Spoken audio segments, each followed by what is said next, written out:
अजितदादा पवार यांना आम्ही महाजातीयवादीच म्हणणार आणि त्याचा पश्चाताप वगैरे आम्हाला अजिबात वाटत नाही. कारण ह्या अजितदादा पवारांनी ओबीसींची वसतिगृह नाकारली, ओबीसीच्या पोरांना फेलोशिप नाकारली, ओबीसी विजयंती एसबीसी प्रवर्गामधल्या शोषित वंचितांना निधी नाकारलाय. हाच अजितदादा पवार आपल्या आजारी कारखान्यांसाठी आत्ताच्या अधिवेशनामध्ये पुरवणी मागण्यामध्ये 2000 कोटीपेक्षा जास्त निधी मंजूर करून घेतो. पण ओबीसींचं भवितव्य असणाऱ्या ओबीसीच्या पोरांना स्टायपंड नाकारणाऱ्या अजितदादा पवारांना आम्ही हरामखोर म्हणू नये तर काय म्हणावं. आणि अजितदादा पवार काही धुतल्या तांदळासारखं आहे.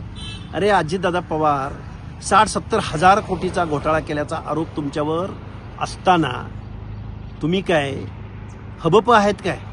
अजितदादा पवार काय तुम्ही साधुसंत आहात काय? अजितदादा पवार तुम्ही महाराष्ट्राला लागलेली कीड आहात. महाराष्ट्राच्या तिजोरीवर दिवसा ढवळ्या दरोडा घालणारे तुम्ही दरोडेखोर आहात. त्यामुळं हरामखोर हा शब्द खूप सौम्य आहे. अजितदादा पवार तुम्हाला तर दरोडेखोर म्हटलं पाहिजे. कारण या महाराष्ट्रातल्या शोषिताच्या, वंचिताच्या, बलुत्याच्या, आलुत्याच्या, भटक्या विमुक्त जाती जमातीच्या टाळूवरचं लोणी खाणारे तुम्ही दरोडेखोर आहात. त्यामुळे मला या गोष्टीचा पश्चाताप वाटत नाही. मी हरामखोर म्हणलोय, होय मी म्हणलोय. त्यांनी काय मला कायदेशीर नोटीस पाठवली ना, मी बघून येईन.